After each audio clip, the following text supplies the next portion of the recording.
dear student, welcome to another video. আমরা গতদিন WBH এর একটা স্কুল করেছিলাম। আজকে আমরা অন্য একটা স্কুলের ফিজিক্যাল সায়েন্সের সমস্যার সমাধান করব। বেসিক্যালি এইখানে আমরা ফিজিক্যাল সায়েন্সের এমসিকিউ, এসএকিউ, ম্যাথমেটিক্যাল প্রবলেম এবং তার সঙ্গে কিছু ইম্পর্টেন্ট কোশ্চেনগুলো ডিসকাশন করব।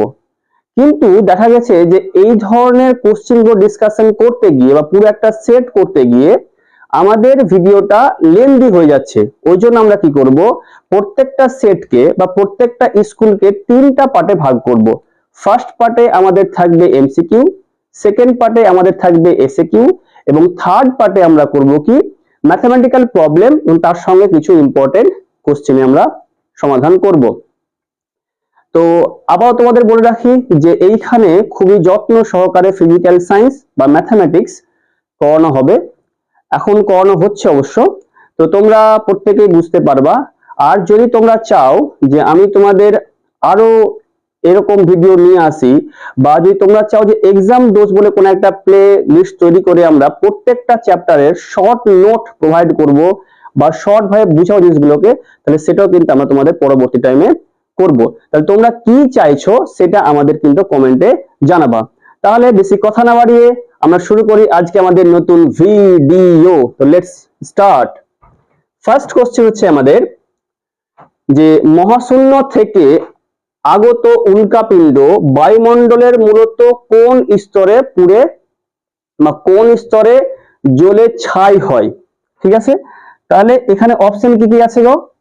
এখানে অপশন আছে আমাদের ট্রপোস্ফিয়ার, মেসোস্ফিয়ার, স্ট্র্যাটোস্ফিয়ার এবং ম্যাগনেটোস্ফিয়ার। তাহলে এর অ্যান্সার কি হবে? এর অ্যান্সার হবে মেসোস্ফিয়ার। ঠিক আছে, তাহলে এইখানে যে আরো কয়েকটা অপশন দেওয়া আছে আমাদের, যেমন ট্রপোস্ফিয়ার বলো, স্ট্র্যাটোস্ফিয়ার বলো বা ম্যাগনেটোস্ফিয়ার বলো, তাহলে ট্রপোস্ফিয়ারকে বলা হয় আমাদের ঘনমণ্ডল। ঠিক আছে, স্ট্র্যাটোস্ফিয়ার মানে বলা হয় শান্ত মণ্ডল। তাহলে যদি বলা হয় যে নিম্নলিখিত কোনটি ঘনমণ্ডল, তাহলে অ্যান্সার কি হবে আমাদের ট্রপোস্ফিয়ার। নিম্নলিখিত কোনটি শান্ত মণ্ডল, তাহলে অ্যান্সার কি হবে আমাদের স্ট্র্যাটোস্ফিয়ার। ঠিক আছে, তাহলে আরো এখান থেকে অনেক ধরনের কোশ্চেন হয়, আমরা এগুলো আর এখন ডিসকাশন করছি না, পরে যদি আমাদের আসে আমরা দেখে নিব। নেক্সট কোশ্চেন আমাদের দেখি কি বলছে। বলছে কোন ক্ষেত্রে আদর্শ গ্যাসের লেখচিত্র সরল রৈখিক হয় না। বলছে কোথায় আদর্শ গ্যাসের যে লেখচিত্র হবে সেটা সরল রৈখিক হবে না। তাহলে এইটা আমাদের একটা ম্যাথমেটিক্যাল প্রবলেম করতে হবে। তাহলে এই ক্ষেত্রে আমি তোমাদের অ্যান্সারটা বলে রাখি, তোমরা অলরেডি জানো অ্যান্সারটা। সেই অ্যান্সারটা হবে আমাদের কি পিভি লেখ।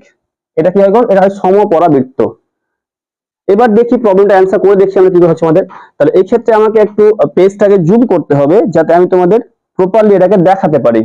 হয়তো আমি অন্ধকারে চলে যাচ্ছি নাকি, এখানে হয়তো একটু লাইটেরই হতে পারে, তা আমি তোমাদের দেখাই। যদি আমরা পিভি লেখচিত্রটা অঙ্কন করি বা যেগুলো অপশনে আমাদের ছিল পিটি, পিভি, ভিটি, তো সেগুলো দেখতে হয়। দেখো কি হবে, যদি আমরা তোমাদের লেখচিত্রের ক্ষেত্রে একটা কথা তোমরা কমনলি জানো যে প্রথমে যেটা থাকে সেটা হয় আমাদের ওয়াই অ্যাক্সিস। তাহলে এখানে ছিল পি আর এখানে টি। তাহলে পিটি লেখ, তাহলে পিটি ল আছে আমাদের জেলুসাকের, সেক্ষেত্রে কি হয় পি ভেরিজিয়াস টি। কখন? যখন আমাদের ভি এন্ড এম স্থির থাকে। তাহলে P is equal to KT। যদি এই ক্ষেত্রে আমরা স্ট্রেট লাইন ইকুয়েশন লাগাই বা সরলরেখী সমীকরণ লাগাই, তাহলে কি হবে y is equal to mx plus c, যেখানে y হচ্ছে y অক্ষ, x হচ্ছে x অক্ষ, m হচ্ছে আমাদের নতি বা স্লোপ আর c হচ্ছে আমাদের ছেদিতাংশ বা ইন্টারসেপ্ট। ঠিক আছে, তাহলে যদি আমি এই P is equal to KT এই ইকুয়েশনটাকে যদি আমি সরলরেখী সমীকরণের সঙ্গে তুলনা করে দেখি, তাহলে এখানে y অক্ষ কি আছে আমাদের p আছে, x এ কি আছে আমাদের p আছে, তাহলে এখানে স্লোপ বা নতি m is equal to কি হবে গো? m is equal to k and c is equal to 0। যদি ইন্টারসেপ্ট 0 হয় তো সেটা কি হয় আমাদের মূল বিন্দুগামী হয়। তাহলে এটা হলো মূল বিন্দুগামী, তাহলে এটা आंसर হচ্ছে না আমাদের, এটা হবে না। তাহলে এখানে কি বলছিল কোনটি সরলরৈখিক নয়, এটা তো সরলরৈখিক হলো, তাহলে এই ক্ষেত্রে এই आंसरটা হচ্ছে না। নেক্সট কি বলেছে আমাদের পিভি লেখ। দেখলে যে পিটি লেখের ক্ষেত্রে আমাদের কি হলো, সেটি সরলরৈখিক হলো। এখানে বলছে কি যে কোন ক্ষেত্রে আদর্শ গ্যাসের লেখচিত্র সরলরৈখিক নয়। যদি পিভি দেখি, দেখো গ্রাফ আঁকার নিয়ম হচ্ছে তোমাদের প্রথমে যেটা থাকবে, যে চলরাশি থাকবে সেটাকে আমরা ওয়াই অ্যাক্সিস ধরবো। তাহলে এখানে পি আর এখানে ভি। দেখো তো পি আর ভি আছে, আমরা গ্যাসের ক্ষেত্রে পি ভি টি এবং এন এই চারটা চলরাশি আমাদের আছে। যেহেতু পি আর ভি আছে তাহলে নিশ্চয়ই কে স্থির আছে গো, এখানে স্থির আছে। তাহলে আমাদের স্থির আছে টি এবং এন, এন বলতে নাম্বার অফ মোল বা মোল সংখ্যা। এটা কার সূত্র আমাদের, এটা সূত্র হলো বয়েলের সূত্র। তাহলে বয়েলের সূত্রের ক্ষেত্রে পি ভ্যারিজিয়াস 1/v হয়, তাহলে P is equal to K into 1/v, তাহলে PV is equal to K. এখন যদি আমি PV is equal to K হয়, তাহলে X Y is equal to constant. তাহলে এটা কার সমীকরণ, এটা হলো সমাপরাবৃত্তের সমীকরণ। তাহলে কি বলেছে, কোনটি সরলরৈখিক নয়, তাহলে অ্যানসারটা হয়ে গেল পিভি লেখটি কিন্তু সরলরৈখিক নয়। এবার যদি আমরা ক্রস চেক করতে চাই তাহলে দেখবো ভিটি লেখ, তাহলে ভি আর টি উল্লেখ আছে। যদি ভি, এটাকে মুছে দিচ্ছি, যদি ভি আর টি উল্লেখ থাকে তাহলে দেখো তো উল্লেখ কে নেই, তাহলে এখানে ভি এখানে টি, উল্লেখ নেই আমাদের পি এবং এন। যদি আমাদের পি স্থির থাকে, যেটা উল্লেখ নেই সেটা স্থির আছে, যদি পি স্থির থাকে তাহলে স্থির চাপ কার সূত্র হয়, চার্লসের সূত্র। আর চার্লসের সূত্রে আমাদের গাণিতিক রূপ হয় যে ভি ভ্যারিজিয়াস টি, তাহলে V is equal to KT. যদি এটাকে আমি 1 নম্বর ইকুয়েশন নাম দিই এবং এটাকে যদি আমি স্ট্রেট লাইন ইকুয়েশন অর্থাৎ সরলরৈখিক সমীকরণের সঙ্গে তুলনা করি, তাহলে y is equal to mx plus C. এখানে দেখো y হচ্ছে আমাদের v, x হচ্ছে আমাদের t, আর আমাদের স্লোপ বা নতি হচ্ছে m is equal two k, কিন্তু c এখানে 0। যদি c 0 হয় তাহলে আমাদের কি হয়, স্ট্রেট লাইন ইকুয়েশন, তার মানে মূল বিন্দুগামী হবে। তাহলে এটাও হচ্ছে একই রকম, এটাও হবে। তাহলে অ্যান্সার কি হলো, যে কোন ক্ষেত্রে বা কোন ক্ষেত্রে আদর্শ গ্যাসের লেখচিত্র সরলরৈখিক হয় না, অ্যান্সার হবে পিভি লেখের ক্ষেত্রে সরলরৈখিক হয় না। ভুল বললাম কি? তাহলে আমরা এর আগে যে কোশ্চেনটা করলাম যে কোন ক্ষেত্রে আদর্শ গ্যাসের লেখচিত্র সরলরৈখিক হয় না, যেটা আমি তোমাদের এক্সপ্লেন করে দেখালাম, এটা হয়তো একটু হায়ার হয়ে গেছে, কারণ আমার সরলরেখার সমীকরণ সাধারণত বোধহয় 11 আছে, আর যেহেতু তোমরা 10 তাহলে এইভাবে হয়তো তোমাদের একটু বুঝতে সমস্যা হবে। তাহলে আমরা এটাকে অন্যভাবেও করতে পারি। যেমন তোমরা হয়তো ক্লাস 9 পড়েছো লেখচিত্র অঙ্কনে যে x এবং y এর একঘাত সমীকরণ সর্বদা সরলরৈখিক হয়। তাহলে যদি আমরা ওই কনসেপ্টের উপর ভিত্তি করে প্রবলেমটা করতে চাই তাহলে কেমন হবে, দেখো পি টি, এক্ষেত্রে মানে কি বললাম গো, পি এবং টি, তাহলে পি ইজ ইকুয়াল টু কে টি হয়। তাহলে এই ক্ষেত্রে x এবং y, এখানে আমাদের y কি পি, এখানে হচ্ছে আমাদের y পি, আর x টা কি আমাদের টি। তাহলে এই ক্ষেত্রে কি হলো, একঘাত সমীকরণ, এটা সরলরৈখিক হবে। একই রকম যদি আমরা পিভি দেখি, তাহলে পিভির ক্ষেত্রে কিন্তু পিভি ইজ ইকুয়াল টু কে হচ্ছে, এটা হচ্ছে দ্বিঘাত সমীকরণ, এটা কিন্তু সরলরৈখিক হবে না। তাহলে অ্যানসারটা হবে এটা। একই রকম ভাবে যদি আমরা ভিটি দেখি, দেখো V is equal to KT, তাহলে ভি এবং টি, এক্স এবং ওয়াই যদি একঘাত সমীকরণ হয় সেটা সর্বদা সরলরৈখিক হবে, তাহলে এটাও সরলরৈখিক হবে। একই রকম ভাবে এইটাও সরলরৈখিক হবে। বুঝতে পেরেছো? তাহলে এই ক্ষেত্রে অ্যানসারটা হবে আমাদের পিভি লেখ। নেক্সট বলছে একটি ত্রিপরমাণু গ্যাসের পারমাণবিক গুরুত্ব 16 হলে ওর বাষ্প ঘনত্ব কত হবে, এটা হচ্ছে আমাদের কোশ্চেন। তাহলে দেখো কোশ্চেনে কিন্তু আমাদের কিছু ডাটা দেওয়া আছে, যে ডাটাগুলো আমাদের কিন্তু প্রথম ভালো করে অ্যানালাইসিস করতে হবে। কি বলেছে, একটি ত্রিপরমাণু গ্যাস। ত্রিপরমাণু গ্যাস কি জিনিস স্যার? ত্রিপরমাণু গ্যাস বলতে সেই গ্যাসকে বোঝায় যে গ্যাসের একটি অণু 3টি পরমাণু নিয়ে গঠিত হয়েছে। তাহলে একটি অণু যদি 3টি পরমাণু নিয়ে গঠিত হয় তখন তাকে বলা হবে ত্রিপরমাণু গ্যাস। তোমরা কি ত্রিপরমাণু কোনো গ্যাস এখন অবধি পড়েছো? আমরা দৈনন্দিন জীবনে দ্বিপরমাণু গ্যাস দৈনন্দিন জীবনে দেখছি, যেমন অক্সিজেন একটা দ্বিপরমাণু গ্যাস, যেটা দিয়ে আমরা শ্বাসকার্য চালাই। তাহলে ত্রিপরমাণু গ্যাস যেখানে কি হবে, 3টি পরমাণু নিয়ে একটি গ্যাসের অণু গঠিত হবে। এরকম কিন্তু আমরা একটা অণু দেখেছি, আমরা প্রথম চ্যাপ্টারে কিন্তু পড়েছিলাম, সেটা হচ্ছে ওজোন। ওজোন হচ্ছে একটা ত্রিপরমাণু গ্যাস O3, O3 হচ্ছে তার সংকেত। এবার বলছে কি যে একটি ত্রিপরমাণু গ্যাসের পারমাণবিক গুরুত্ব হলো 16। তাহলে আমার ওজোনটা তৈরি হয়েছে 3টা অক্সিজেন পরমাণু নিয়ে। একটা অক্সিজেন পরমাণুর পারমাণবিক গুরুত্ব বা পারমাণবিক ভর বলেছে 16। তাহলে ওই 3টা অক্সিজেন পরমাণুর পারমাণবিক গুরুত্ব আণবিক গুরুত্ব যদি যোগফল করি, পারমাণবিক যোগফল করে আণবিক গুরুত্ব পাই। তাহলে এই ক্ষেত্রে আমাদের O3 পারমাণবিক আণবিক গুরুত্ব হবে, আণবিক গুরুত্ব হবে 16 ইন্টু 3 সমান 348 48। তাহলে আমরা আণবিক গুরুত্ব বা আণবিক ভর পেয়ে গেলাম। এইবার কোশ্চেনটা আমরা আসি। তাহলে বলেছে যে একটি ত্রিপরমাণু গ্যাসের পারমাণবিক গুরুত্ব 16 হলে ওর বাষ্প ঘনত্ব কত। তাহলে বাষ্প ঘনত্বের সঙ্গে আমাদের পারমাণবিক গুরুত্ব ডাইরেক্ট কোনো সম্পর্ক এখন নেই। আমরা জানি যে আণবিক গুরুত্ব সমান 2 ইন্টু বাষ্প ঘনত্ব। তাহলে আমাকে প্রথমে আণবিক গুরুত্ব বের করতে হলো। আমরা আণবিক গুরুত্ব বের করলাম কত, সেটা আসলো 48। তাহলে আমরা জানি সূত্রতে যে কি জানি গো, যে আণবিক গুরুত্ব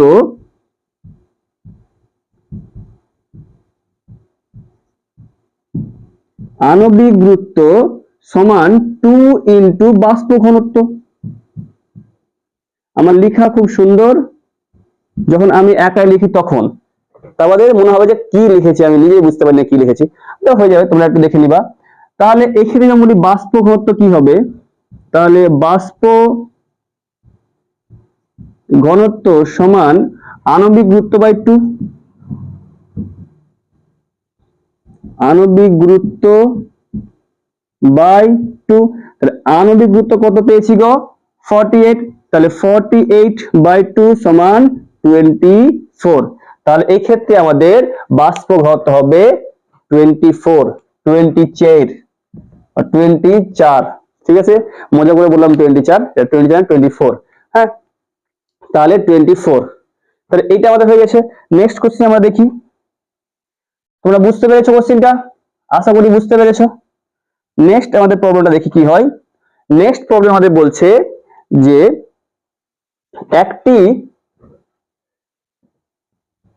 লোহার দৈর্ঘ্য প্রসারণ গুণাঙ্ক x, লোহার দৈর্ঘ্য প্রসারণ গুণাঙ্ক x হলে আয়তন প্রসারণ গুণাঙ্ক কত।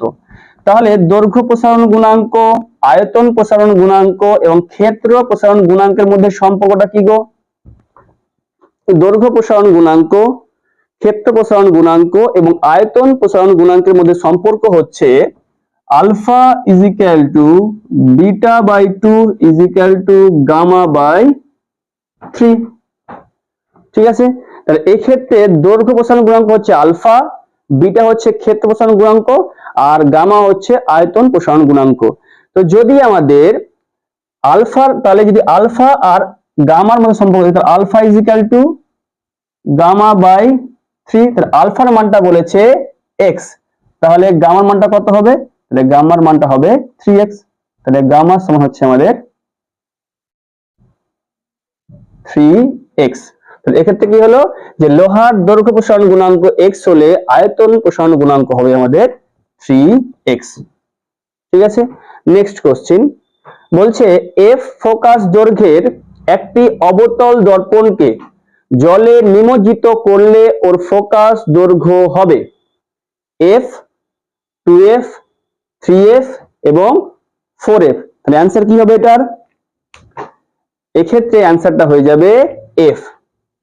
এক্ষেত্রে অ্যান্সারটা হবে আমাদের f। কেন বলতো? আমরা জানি ফোকাস দৈর্ঘ্য মাধ্যম নিরপেক্ষ, সে মাধ্যমের উপর নির্ভর করে না। তুমি জলে, স্থলে, আকাশে যেখানে নিয়ে যাও না কেন, ফোকাস দৈর্ঘ্য যা ছিল তাই থাকবে। ফোকাস দৈর্ঘ্য মাধ্যম নিরপেক্ষ, মাধ্যমের উপর নির্ভর করবে না। জলে যা, বায়ুতেও তা, স্থলেও তা, তুমি নিয়ে যাও মহাকাশে, তাও সেম থাকবে, কারণ এর ফোকাস দৈর্ঘ্য মাধ্যম নিরপেক্ষ হয়। ঠিক আছে, নেক্সট কোশ্চেন আমরা দেখি। নেক্সট কোশ্চেন আমাদের বলছে যে প্রদত্ত কোণটির কম্পাঙ্ক সর্বাধিক, প্রদত্ত কোণটির কম্পাঙ্ক সর্বাধিক অপশন কি কি দেওয়া আছে গো? এই ক্ষেত্রে অপশন দেওয়া আছে আমাদের এক্স রশ্মি, গামা রশ্মি, অতিবেগুনি রশ্মি আর অবলোহিত রশ্মি। আমরা জানি যে কম্পাঙ্কের সঙ্গে তরঙ্গ দৈর্ঘ্যের একটা সম্পর্ক আছে। কি সম্পর্ক? যে কম্পাঙ্ক আমরা নিউ বলি, new indirectly proportional to lambda. এখানে নিউ হচ্ছে কম্পাঙ্ক আর ল্যামডা হচ্ছে তরঙ্গ দৈর্ঘ্য। তাহলে কম্পাঙ্ক এবং তরঙ্গ দৈর্ঘ্য একে অপরের ব্যস্তানুপাতিক। এবার যে সমস্ত ডাটাগুলো দেওয়া হয়েছে, এক্স রশ্মি, গামা রশ্মি, অতিবেগুনি রশ্মি এবং অবলোহিত রশ্মি, এদেরকে বলা হয় ইলেকট্রোম্যাগনেটিক রেডিয়েশন বা তড়িৎ চুম্বকীয় তরঙ্গ। তো যদি আমি এদেরকে দেখি, তাহলে এদের মধ্যে সবচেয়ে কম তরঙ্গ দৈর্ঘ্য হলো গামার। গামার তরঙ্গ দৈর্ঘ্য সবচেয়ে কম। তারপর হচ্ছে আমাদের এক্স রশ্মি, তারপরে আমাদের কি হয়, আর যদি আমরা এটা অর্ডার লিখতে যাই, এটা ক্রম লিখি, যদি আমরা তরঙ্গ দৈর্ঘ্যের ক্রম লিখি, তাহলে সবচেয়ে যেটা আমাদের কম তরঙ্গ দৈর্ঘ্য হবে সেটা হচ্ছে গামা, সবচেয়ে কম, তার থেকে এক্স রশ্মি, তার থেকে আমাদের ইউভি, তারপরে আমাদের ভিজিবল বা দৃশ্যমান। তাহলে যার তরঙ্গ দৈর্ঘ্য কম তার কম্পাঙ্ক বেশি। জিজ্ঞেস করেছে কি যে কম্পাঙ্ক সর্বাধিক কার, তাহলে এক্ষেত্রে কি হবে, যেহেতু গামা রশ্মির তরঙ্গ দৈর্ঘ্য সবচেয়ে কম তাহলে ওর কম্পাঙ্ক সর্বাধিক। তাহলে এক্ষেত্রে অ্যান্সারটি হয়ে যাবে আমাদের গামা রশ্মি। এক্ষেত্রে অ্যান্সারটা আমাদের হবে গামা রশ্মি। নেক্সট, নিচের কোন এককটি ভোল্টের সমতুল্য নয়? নিচের কোন এককটি ভোল্টের সমতুল্য নয়? এই ক্ষেত্রে কিছু জিনিস তোমাদের বলে রাখতে হবে যে ভোল্ট কি। ভোল্ট হচ্ছে আমাদের তড়িৎ বিভব বা বিভব প্রভেদের একক। তাহলে বলছে কোনটি সমতুল্য নয়। ফার্স্ট দেওয়া হচ্ছে আমাদের ওহম অ্যাম্পিয়ার। আমরা এক্ষেত্রে অপশন টেস্ট করে অ্যান্সার করব। Ohm ampere. তাহলে আমরা ভোল্টের কি কি রাশিমালা জানি? তাহলে আমরা তড়িৎ বিভব বলতে জানি যে অসীম দূরত্ব থেকে একক ধনাত্মক আধানকে তড়িৎ ক্ষেত্রে কোনো বিন্দুতে নিয়ে আসতে তড়িৎ চালক বলের বিরুদ্ধে যে কার্য করতে হয় তাকে বলা হয় তড়িৎ বিভব। এবার যদি আমি এর রাশিমালা দেখি, তাহলে তড়িৎ বিভব ভি ভোল্ট সমান হচ্ছে ডব্লিউ বাই কিউ, যেখানে ডব্লিউ হচ্ছে আমাদের কৃতকার্য আর কিউ হচ্ছে আমাদের আধান। যদি আর দেখি, ওহমের সূত্র অনুসারে V is equal to I R, বিভব প্রভেদ। ঠিক আছে, এবার আমরা যদি এদের থেকে এদের ইউনিট বের করতে চাই, তাহলে দেখো তো ভোল্ট, ভোল্টকে এই ক্ষেত্রে লিখতে পারি, আচ্ছা এটা আইটা কি গো, এখানে আই হচ্ছে আমাদের তড়িৎ প্রবাহ মাত্রা, তড়িৎ প্রবাহ মাত্রা। এর ইউনিট কি হয় গো, এর ইউনিট হয় অ্যাম্পিয়ার, যাকে আমরা এ দিয়ে লিখি অ্যাম্পিয়ার। ঠিক আছে, এক্ষেত্রে আর হচ্ছে রেজিস্ট্যান্স বা রোধ, যার একক হচ্ছে ওহম। তাহলে যদি আমরা আর এর ইউনিট দেখি, unit of R, unit of R, তাহলে এই ক্ষেত্রে এর একক হবে ওহম। ও সরি, ইংলিশ হয়ে যাচ্ছে, কত ইংলিশ আমি জানি না ইংলিশ, এটা বলছি তাই। তাহলে ওহম। তাহলে যদি আমরা এখান থেকে এবার ইউনিট বের করতে চাই, তাহলে দেখো ভোল্ট সমান বলতে পারবো যে কি দেওয়া আছে আমাদের, ওহম অ্যাম্পিয়ার। তাহলে ভোল্ট সমান অ্যাম্পিয়ার ইনটু ওহম বা ওহম অ্যাম্পিয়ার। তাহলে এটা হচ্ছে ভোল্টের সমতুল্য। তাহলে এটা অপশন, ফার্স্ট অপশন হবে না। Second option joule per coulomb. আমরা জানি ভি ইজ ইকুয়াল টু কি গো, ডব্লিউ বাই কিউ। তাহলে ডব্লিউ হচ্ছে কৃতকার্য, তাহলে কৃতকার্যের ইউনিট হয় জুল, আর আমাদের আধানের ইউনিট হয় কুলম। তাহলে এক্ষেত্রে জুল পার কুলম এটা হচ্ছে আমাদের ভোল্টের সমতুল্য। নেক্সট হচ্ছে coulomb ohms per by second. তাহলে যদি আমরা এখানে দেখি, তাহলে V is equal to I R. আবার আই কে যদি আমরা লিখি, আই সমান কি গো, তড়িৎ প্রবাহ মাত্রা। তার মানে কোন পরিবাহের যে কোনো প্রস্থচ্ছেদের মধ্য দিয়ে প্রতি সেকেন্ডে যে পরিমাণ তড়িৎ প্রবাহিত হয় তাকে বলা হয় তড়িৎ প্রবাহ মাত্রা। আর আই ইজ ইকুয়াল টু কি হয় আমাদের, আমরা জানি I is equal to Q by T. তাহলে এক্ষেত্রে V is equal to Q into R by T. তাহলে কিউ এর একক হচ্ছে কুলম, আর এর একক হচ্ছে ওহম, আর টি এর একক হচ্ছে সেকেন্ড। তাহলে কুলম ওহম সেকেন্ড, এটাও ঠিক। তাহলে অ্যান্সার কি হচ্ছে, অ্যান্সার হচ্ছে ওহম অ্যাম্পিয়ার স্কয়ার। এটা কিন্তু ভোল্টের সমতুল্য নয়। তাহলে অ্যান্সার আমাদের ওহম অ্যাম্পিয়ার স্কয়ার। আসলে ওহম অ্যাম্পিয়ার স্কয়ার হচ্ছে তড়িৎ ক্ষমতার একক, এটা অ্যাকচুয়ালি তড়িৎ ক্ষমতার একক। তড়িৎ ক্ষমতার একক হচ্ছে এইটা। জিনিসটা বুঝতে পারলাম। কোশ্চিনটা কি ছিল? কোশ্চিনটা ছিল যে নিচের কোন এককটি ভোল্টের সমতুল্য নয়। তাহলে ওহম অ্যাম্পিয়ার, এই যে ohm ampere V = IR, ohm ampere এটা কিন্তু ভোল্টের সমতুল্য। জুল কুলম্ব, ভোল্ট সমান হচ্ছে W/Q, তাহলে জুল কুলম্ব এটাও সমতুল্য। আবার সি হচ্ছে কুলম্ব ওহম বাই সেকেন্ড, তাহলে দেখো কুলম্ব ওহম বাই সেকেন্ড, তাহলে এটা হচ্ছে ভোল্টের সমতুল্য। তাহলে ওহম ইনটু অ্যাম্পিয়ার স্কয়ার এটা হচ্ছে তড়িৎ ক্ষমতার একক, ভোল্টের সমতুল্য নয়। তাহলে অ্যান্সার হবে আমাদের ডি। নেক্সট কোশ্চেন আমাদের 1-8 একটি 50 হার্জ এসি প্রবাহের অভিমুখ পরিবর্তিত হয়। একটি 50 হার্জ এসি প্রবাহের অভিমুখ পরিবর্তিত হয়, এক্ষেত্রে অ্যান্সারটা কি হবে? তোমাদের এই যে সেটটা দেওয়া হয়েছে এই সেটে কিছু ম্যাথমেটিক্যাল কোশ্চেন দেওয়া হয়েছে, ওই জন্য আমাদের ভিডিওটা একটু লেন্দি হতে পারে। তোমাদের বোঝানোর জন্য ভিডিওটা একটু লেন্দি হয়তো হয়ে যাবে, তো তোমরা এটাকে দেখে নিও। হ্যাঁ, এখানে এক্সপ্লেন করেছি আমি কেন হয় এটা। তাহলে বলছে কি যে একটি 50 হার্জ এসি প্রবাহের অভিমুখ পরিবর্তিত হয়, এই ক্ষেত্রে অ্যানসারটা আমাদের হবে প্রতি 0.01 সেকেন্ডে। কি করে হয়?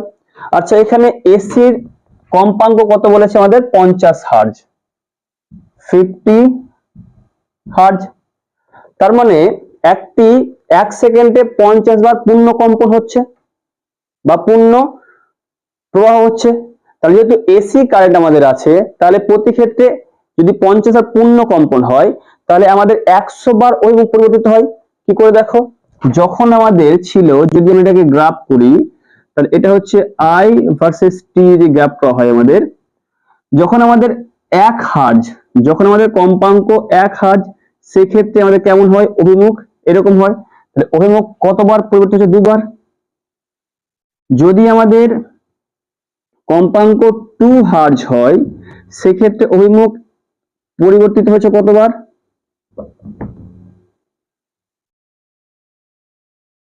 সেক্ষেত্রে অভিমুখ পরিবর্তিত হচ্ছে আমাদের, যদি আমাদের কম্পাঙ্ক 2 হার্জ হয়, সেক্ষেত্রে অভিমুখ হচ্ছে 4 বার।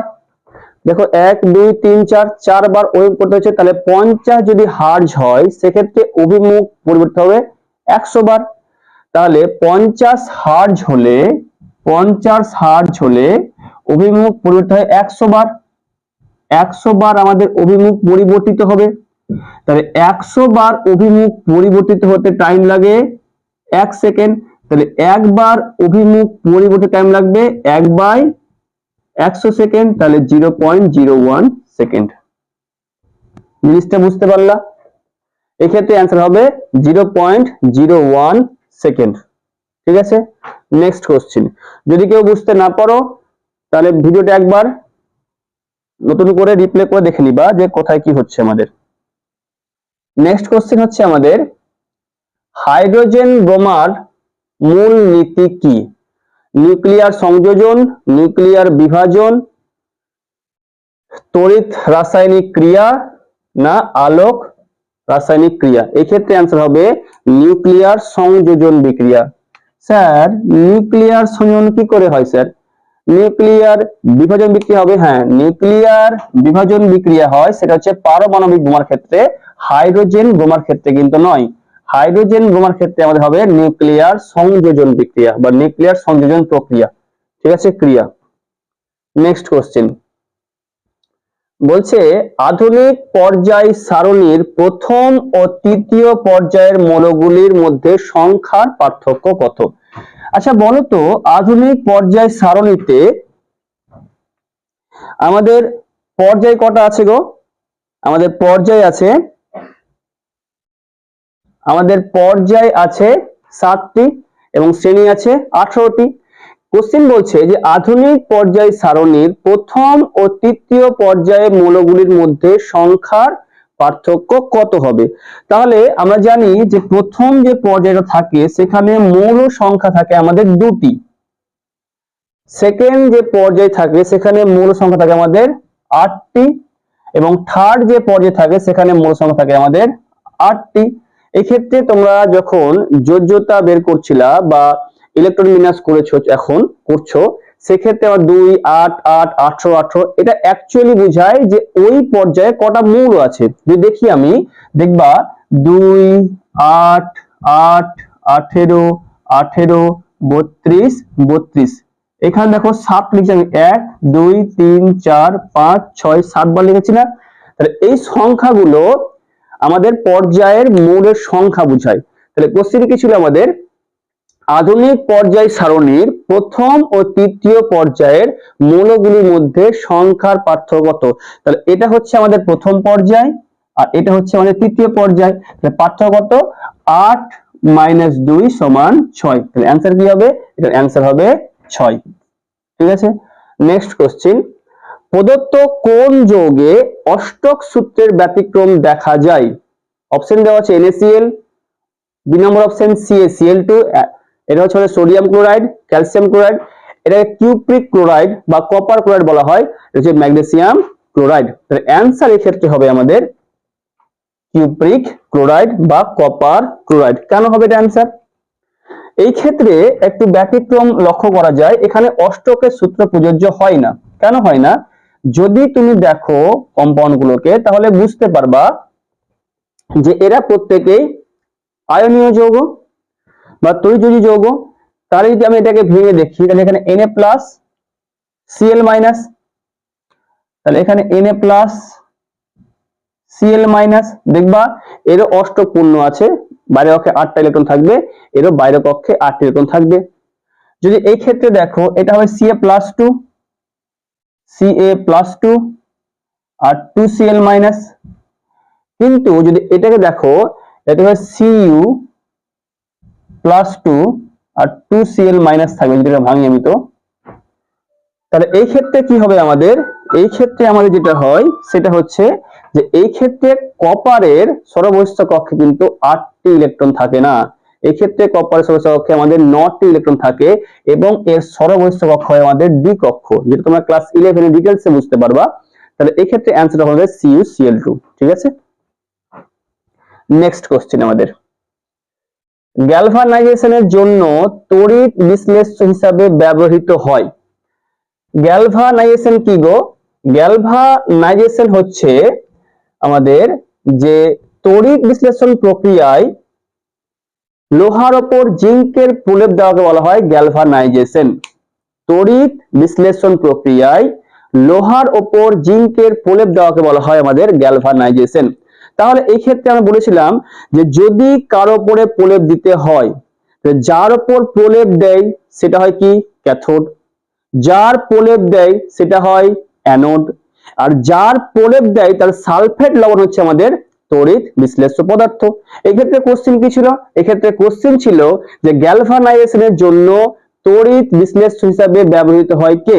তাহলে গ্যালভানাইজেশন প্রক্রিয়ায় লোহার পাতের ওপর বা লোহার পাত্রের ওপর জিঙ্কের প্রলেপ দিতে হয়, এই ক্ষেত্রে লোহা হচ্ছে আমাদের ক্যাথোড, জিঙ্ক হচ্ছে আমাদের অ্যানোড। তাহলে তড়িৎ বিশ্লেষ্য হবে অ্যানোডের সালফেট লবণ, এক্সেপ্ট দুটো, একটা হচ্ছে সিলভার আর লোহা।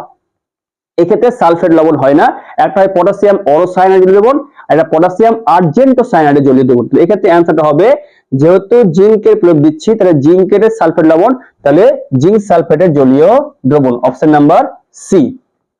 ঠিক আছে, নেক্সট কোশ্চেন আমাদের, প্রদত্ত কোন গ্যাসটি কিপ যন্ত্রে প্রস্তুত করা যায় না।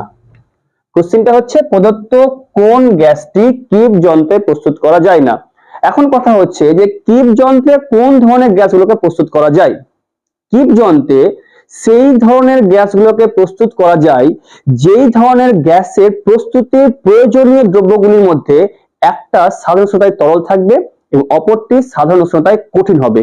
যদি কোনো গ্যাসকে প্রস্তুত করতে গেলে আমাদের যে সমস্ত বিক্রিয়ক বা উপাদানের প্রয়োজন হয় তারা যদি সাধারণ অবস্থায় কঠিন এবং তরলের মাধ্যমে বা সাধারণ অবস্থায় কঠিন ও তরল বিক্রিয়ক পরস্পর বিক্রিয়া করে যদি কোনো গ্যাস তৈরি করা হয়, সেক্ষেত্রে সেই গ্যাসটিকে আমাদের কিপ যন্ত্রে প্রস্তুত করা হয়।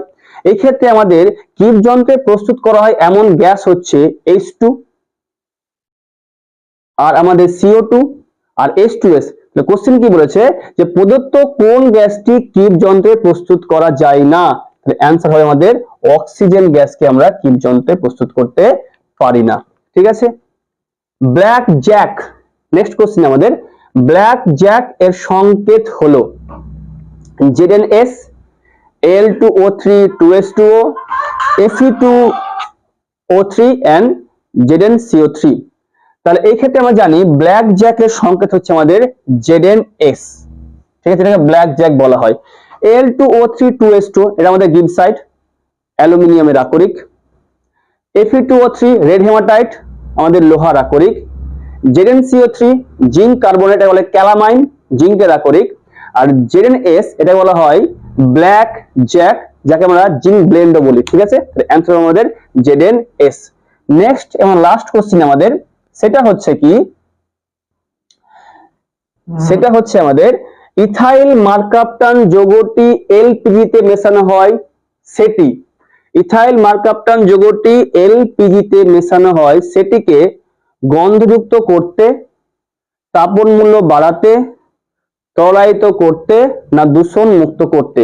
আমরা জানি যে এলপিজি যেটা প্রধান উপাদান, লিকুইফাইড পেট্রোলিয়াম গ্যাস, এটা যেটা প্রধান উপাদান সেটা হচ্ছে আমাদের বিউটেন, এবং বিউটেন একটা বর্ণহীন গন্ধহীন গ্যাস। তো যদি কোথাও আমাদের বিউটেন, যদি কোথাও আমাদের এলপিজি লিক করে, সেক্ষেত্রে কিন্তু আমরা বুঝতে পারি না। ওই জন্য যাতে আমরা বুঝতে পারি যে আমাদের গ্যাসটা লিক হয়েছে, ওই জন্য এখানে ইথাইল মার্কাপটান মেশানো হয়, যেটা একটা বিষাক্ত গন্ধযুক্ত গ্যাস। ঠিক আছে, বা গন্ধযুক্ত গ্যাস, দুর্গন্ধ আছে। এক্ষেত্রে আমাদের এলপিজিতে ইথাইল মার্কাপটান মেশানো হয়, সেটা হচ্ছে গন্ধযুক্ত করতে। ইথাইল মার্কাপটানের সংকেত হচ্ছে আমাদের C2H5SH, এটা হচ্ছে ইথাইল মার্কাপটান। যদি এর আমরা ইউপেক নেম দেখি, এক্ষেত্রে এর নাম হবে ইথেনথাইওল। তাহলে আজকের মতো এখানেই সমাপ্ত। আগামী আমাদের দেখা হবে আগামী ভিডিওতে। Bye, tata.